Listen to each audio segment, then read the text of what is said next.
Hello दोस्तों, मेरे channel में आपका स्वागत है। आज के वीडियो में हम लोग सेकेंड पार्ट देखेंगे।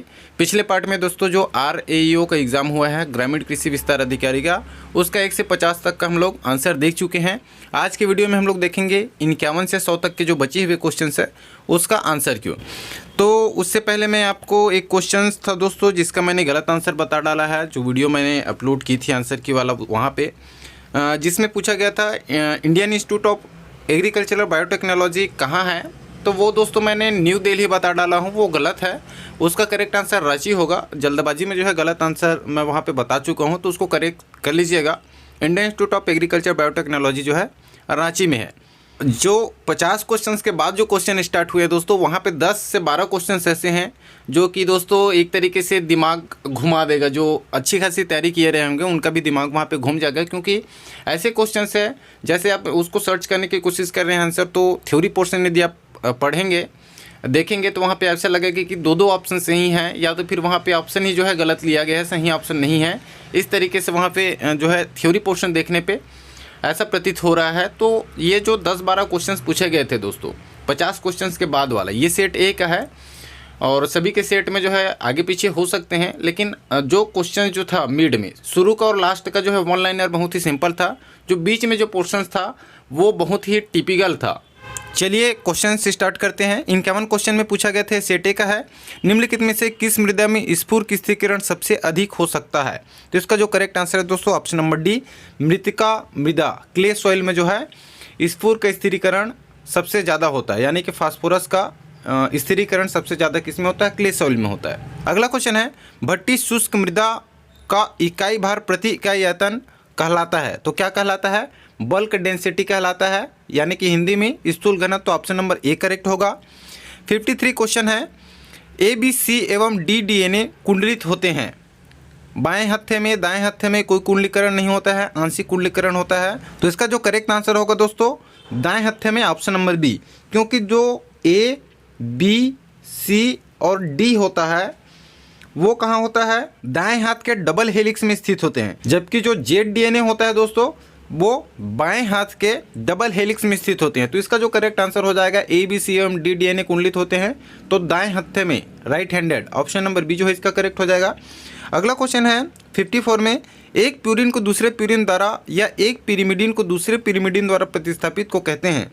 तो उसको ट्रांसवर्जन म्यूटेशन कहा जाता है, ट्रांसवर्जन उत्परिवर्तन, ऑप्शन नंबर बी जो है इसका करेक्ट हो जाएगा। 55 क्वेश्चन है, मक्के में गुणसूत्रों की संख्या 2n = 20 होती है, तो भ्रूणपोष में गुणसूत्रों की संख्या होगी कितनी होगी, ऑप्शन नंबर सी 30।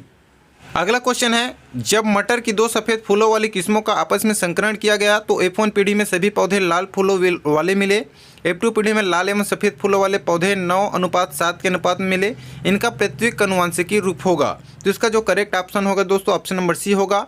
ये जो है आपको थ्योरी में नहीं मिल पाएगी बुक में, मैंने सर्च करने की कोशिश किया लेकिन वहाँ पे थ्योरी में नहीं मिल रहा है। गूगल में भी आप सर्च करेंगे PDF वगैरह में तो इस टाइप के क्वेश्चंस तो हैं, लेकिन वो एकदम से डिफरेंट है। इसका जो करेक्ट आंसर होगा दोस्तों ऑप्शन नंबर सी होगा। अगला क्वेश्चन है, जब एक काली त्वचा वाली लड़की का विवाह एक सफ़ेद त्वचा वाले लड़के से हुआ तो सभी बच्चे मध्यम भूरे त्वचा वाले उत्पन्न हुए। F2 पीढ़ी में पृथक्करण स्वरूप होगा, तो 1:7:7:1 वाला जो आंसर है ऑप्शन नंबर सी जो है करेक्ट होगा। 58 क्वेश्चन में है, केंद्रक बीज की आवश्यकता बीज उत्पादन के लिए होती है, ऑप्शन नंबर सी करेक्ट होगा, प्रजनक बीज, ब्रीडर सीड्स। अगला क्वेश्चन है 59 में, ए बी एवं आर लाइनें संबंधित है। तो ए बी एवं आर लाइनें किससे संबंधित है, संकर बीज उत्पादन से है, हाइब्रिड सीड प्रोडक्शन से। तो इसका correct answer option number A होगा। अगला क्वेश्चन है, श्रेष्ठ जनक या बेहतर जनक के संदर्भ में विषमता अनुमान को कहते हैं। इसका करेक्ट आंसर होगा ऑप्शन नंबर डी, हेट्रोबेल्टियोसिस। अगला क्वेश्चन है दोस्तों, कॉन्ट्रैक्ट फार्मर शब्द किस कार्यक्रम के दौरान उभरा। तो इसका जो है करेक्ट आंसर नहीं पता चल पाया दोस्तों।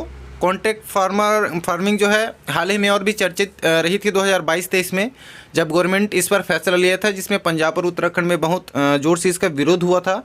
लेकिन पूरी जितने भी उससे रिलेटेड आर्टिकल्स हैं उनको पढ़ने पर कहीं भी ऐसा नहीं मिल रहा है। कॉन्ट्रैक्ट फार्मर यदि आप सर्च करके भी उसको पढ़ने की कोशिश करेंगे इसकी थ्योरी को, तो कॉन्ट्रैक्ट फार्मिंग के बारे में तो है, लेकिन यही नहीं बताया गया है कि शब्द जो है कहाँ से आया है। हालांकि वहाँ पे कहीं कहीं पे CDP शब्द का जो उपयोग हुआ है, लेकिन उससे ये साबित नहीं हो जाता दोस्तों कि कॉन्ट्रैक्ट फार्मिंग शब्द जो है CDP से आया। यदि आपको पता होगा तो ज़रूर कमेंट कीजिएगा। अगला क्वेश्चन है, किसको अच्छाई या वांछनीयता के रूप में भी जाना जाता है? तो वैल्यूज़, मूल्य को जाना जाता है। ऑप्शन नंबर डी जो है करेक्ट हो जाएगा। 63 क्वेश्चन में है, व्यवस्थित प्रसार सेवाओं की शुरुआत भारत में इस कार्यक्रम के साथ शुरू हुई थी। आंसर होगा ऑप्शन नंबर सी, टी एवं बी पद्धति। अगला क्वेश्चन है, निरौपचारिक शिक्षा में प्रमुख तत्व है? तो लर्नर होता है सीखने वाला। 64 का ए करेक्ट आंसर हो जाएगा। 65 क्वेश्चन है, सन 1920 में किस अमेरिकी वैज्ञानिक ने समानुभूति शब्द का उपयोग पहली बार किया था? दोस्तों E.B. टिंचनर ने, एडवर्ड बी टिचनर। ठीक है, E.B. का फुल फॉर्म है एडवर्ड बी टिचनर, जिन्होंने एम्पैथी शब्द का उपयोग सबसे पहले किया था 20वीं सदी के आरंभ में। अगला क्वेश्चन है, सामाजिक वर्ग को 6 फोल्ड वर्गीकरण को किसके द्वारा न्यू इंग्लैंड टाउन के अध्ययन के द्वारा दिया गया है? तो इसका जो करेक्ट आंसर होगा दोस्तों option number C, warner and learn. ठीक है, इसका जो पूरा है वैज्ञानिक का नाम पॉल लंट है, वार्नर एंड पॉल लंट, जिन्होंने 6 fold classification of social class जो है दिया था। ऑप्शन नंबर सी जो है इसका करेक्ट हो जाएगा। अगला क्वेश्चन है, सार्वजनिक रूप से बोलने की कला को लोकप्रिय रूप से जाना जाता है। बुक में दोस्तों उसको जो है ऑरेटरी कहा जाता है, लिखा है थ्योरी में। ठीक है, यहाँ पे जो है एक्चुअल ऑप्शन जो है नहीं है, लेकिन ऑप्शन नंबर सी जो है करेक्ट हो सकता है। अगला क्वेश्चन है, अप्रिय मनोवैज्ञानिक तनाव की स्थिति को कहा जाता है? कॉग्निटिव डिसोनेंस, संज्ञानात्मक मतभेद, इसका करेक्ट आंसर हो जाएगा ऑप्शन नंबर सी। अगला क्वेश्चन है, भूमि शब्द में शामिल है? तो भूमि शब्द में क्या शामिल है? ऑप्शन नंबर डी, वे सभी सामग्रियां जो मनुष्य को प्रकृति निःशुल्क प्रदान करती है। ऑप्शन नंबर डी जो है करेक्ट हो जाएगा। 71 क्वेश्चन है, ऐसी स्थिति जिसमें कीमत में बदलाव पर मांग कोई प्रतिक्रिया नहीं दिखाती है, उसे क्या उल्लिखित किया जाता है? नंबर सी, बेलोजदार मांग, इंग्लिश में है इनएलास्टिक डिमांड। 72 क्वेश्चन है, बजट रेखा होनी चाहिए? तो इसका जो करेक्ट आंसर होगा दोस्तों, अंदिमान वक्र के स्पर्शवर्ती। इसमें ऑप्शन जो है इंग्लिश में देखेंगे तो ज़्यादा क्लियर होगा, tangent to the indifference curve. क्योंकि दोस्तों यहाँ पे जो बिंदु होता है, जिस बिंदु पर बजट रेखा किसी एक अंदिमान वक्र को स्पर्श करती है, वही इष्टतम बिंदु होती है किसकी? बजट की।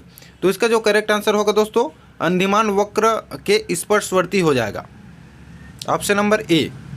अगला क्वेश्चन है, न्यूनतम समर्थन मूल्य की गणना के लिए किन लागतों पर विचार किया जाता है? अब ये क्वेश्चन जो है डाउटफुल है दोस्तों, क्योंकि यहाँ पे दो ऑप्शन जो है करेक्ट हो जाएंगे। वैसे यदि लिया जाएगा तो लागत A2 प्लस FL लिया जाएगा, लेकिन दोस्तों यहाँ पे 3 प्रकार के उत्पादन लागतों पर विचार किया जाता है। ठीक है, जिसमें से पहला है लागत A2। ठीक है, लागत A2 होता है, और लागत A2 प्लस FL होता है, और होता है दोस्तों तीसरा में लागत C2। तो ये 3 पर विचार किया जाता है, लेकिन यहाँ पे 2 ऑप्शंस जो है यहाँ पे दिया हुआ है, लागत A2 प्लस AFL। तो ये दोनों जो है करेक्ट हैं, तो हो सकता है ये विलोपित हो सकता है। ठीक है, 73 क्वेश्चन है, अर्थशास्त्र वही है जो अर्थशास्त्री करते हैं? अर्थशास्त्र की यह परिभाषा किसने दिया दोस्तों? जैकब विनर ने। ठीक है, ऑप्शन नंबर सी जो है करेक्ट हो जाएगा इसका। 75 क्वेश्चन में है, MPP और APP दोनों वक्रों एक दूसरे को काटते हैं। तो यहाँ पे दोस्तों आप सब थ्योरी पढ़े होंगे तो आप सभी को पता होगा कि दूसरे चरण में काटते हैं। ठीक है, MPP और APP दोनों जो है दूसरे चरण में काटते हैं। ऐसी स्थिति होती है, कहाँ पे काटती है? पहले चरण के अंदर, और दूसरे चरण के जो आरंभिक स्थिति होती है वहाँ पे काटती है। अगला क्वेश्चन है, एक वक्र जो आउटपुट के विभिन्न स्तरों पर न्यूनतम लागत संयोजनों को जोड़ता है? तो इसका आंसर होगा विस्तार पथ, एक्सपेंशन पथ। अगला क्वेश्चन है, 77 में बीज का अंकुरण होना कहा जाता है जब वह पैतृक स्रोत से जुड़ा रहता है? Option number C, vivipary. अगला क्वेश्चन है, सिंचाई की किस प्रणाली में सर्वाधिक WUE होता है? WUE कहने का मतलब होता है दोस्तों फुल फॉर्म में वाटर यूज इफिशियंसी। तो सबसे ज़्यादा वाटर यूज इफिशियंसी मैक्सिमम कौन से इरिगेशन सिस्टम पे होता है? टपक सिंचाई विधि, ड्रिप इरिगेशन सिस्टम में होता है। ऑप्शन नंबर सी जो है करेक्ट हो जाएगा। 79 क्वेश्चन है, पूसा नन्ना निम्न में से किस फल की उन्नत किस्म है? तो पूसा नन्ना जो है पपीता का जो है एक प्रकार का किस्म है। 80 क्वेश्चन में है, किन्नो मेडारी निम्न में से किसका क्रॉस है? किंग एक्स विलो लिप का है दोस्तों। ऑप्शन नंबर बी जो है इसका करेक्ट हो जाएगा। 81 क्वेश्चन है, CIMAP स्थित है? तो ये कहाँ है? CIMAP जो है लखनऊ में स्थित है। अगला क्वेश्चन है प्रो ट्रे संबंधित है। तो प्रो ट्रे किससे संबंधित है दोस्तों? नर्सरी से संबंधित होता है, जहाँ पे नर्सरी का जो प्रारंभिक चरण होता है, इस प्रकार से ट्रे बने होते हैं जहाँ पे वृक्षारोपण करने के लिए जो पौधे होते हैं उनको ग्रो किया जाता है। तो प्रो ट्रे किससे संबंधित है? नर्सरी से संबंधित है। भारत के किस राज्य में CPCRI स्थित है? तो CPCRI स्थित कहाँ है? केरला में है। ऑप्शन नंबर ए जो है करेक्ट हो जाएगा। 84 क्वेश्चन में था ओलेरी कल्चर बागवानी की निम्नलिखित शाखा से संबंधित है। ओलेरी कल्चर जो है दोस्तों सब्जी उत्पादन से संबंधित है। ऑप्शन नंबर ए जो है करेक्ट हो जाएगा। अगला क्वेश्चन है 85 में कोशिका में पाया जाने वाला RNA का सबसे स्थिर प्रकार कौन सा है?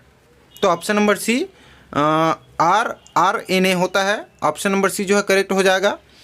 अगला क्वेश्चन है वह एंजाइम जिसमें प्रोटीन नहीं होता है। तो प्रोटीन किस में नहीं होता है? राइबोजाइम में नहीं होता है। ऑप्शन नंबर बी जो है इसका करेक्ट हो जाएगा। अगला है निम्नलिखित में से कौन सी बीमारी नियासिन की कमी से होता है? तो पेलेग्रा बीमारी जो है नियासिन की कमी से होता है। अगला क्वेश्चन है 88 में इनमें से कौन सा एक द्वितीयक उपापचय है? तो एस्टेरॉइड होता है दोस्तों सेकेंडरी मेटाबोलाइट, ठीक है। तो ऑप्शन नंबर डी जो है इसका करेक्ट आंसर होगा 88 का। 89 क्वेश्चन है वह कौन सा अमीनो अम्ल है जिसका केवल एक अनुवांशिक कोड होता है? तो किसका होता है एक अनुवांशिक code? Option number D tryptophan का। अगला क्वेश्चन है निम्नलिखित में से कौन सी एक नॉन रिड्यूसिंग शर्करा है? तो नॉन रिड्यूसिंग शर्करा कौन सा है इनमें से? ऑप्शन नंबर डी सुक्रोज होता है। 91 क्वेश्चन है प्यूरिन क्षारक का पिरिमिडिन क्षारक के साथ प्रतिस्थापन को क्या कहा जाता है? तो उसको ट्रांसवर्जन कहा जाता है, हिंदी में विस्मोत्परिवर्तन। ऑप्शन नंबर डी जो है इसका करेक्ट हो जाएगा। 92 क्वेश्चन है एक हीमोफीलिया से ग्रसित पुरुष एक समयुग्मक महिला जो हीमोफिलिक नहीं है से शादी करती हैं, क्या संभावना है कि उनके बच्चे को हीमोफीलिया हो सकता है? तो ऑप्शन नंबर सी जो है करेक्ट होगा। 50% चांस होगी कि उनको हीमोफीलिया हो जाएगी। अगला क्वेश्चन है जल बहाव को नापने की क्यूमेक इकाई का मतलब क्या है? तो घन मीटर प्रति सेकंड होता है। ऑप्शन नंबर ए जो है करेक्ट हो जाएगा। अगला क्वेश्चन है गंटर चेन की लंबाई कितनी होती है? तो 66 फीट होती है। अगला क्वेश्चन है परत अपर्दन की अगली कड़ी है, तो क्या होता है? रील अपर्दन होता है। ऑप्शन नंबर ए जो है करेक्ट हो जाएगा।